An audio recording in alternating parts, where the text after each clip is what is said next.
Tidur lepas subuh mewarisi kepapaan. Lagu mana tu Ustaz? Bukan makna kita tidur lepas subuh jadi papa kedana. Faham baik-baik. Tidak ada hadis yang larang tidur lepas subuh.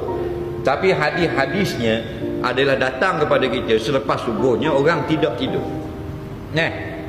Banyak banyak hadis-hadis Nabi menganjurkan kita berzikir sampai naik matahari.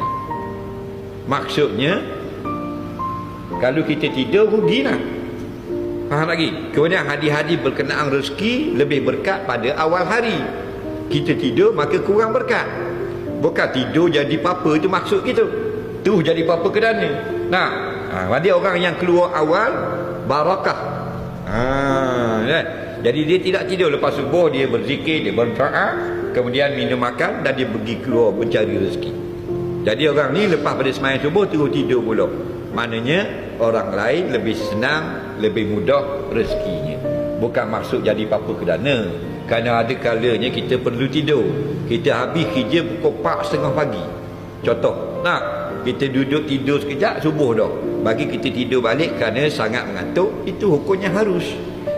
Tapi kalau tidak ada saja-saja je suka jenis tidur lepas subuh, maka merugikan.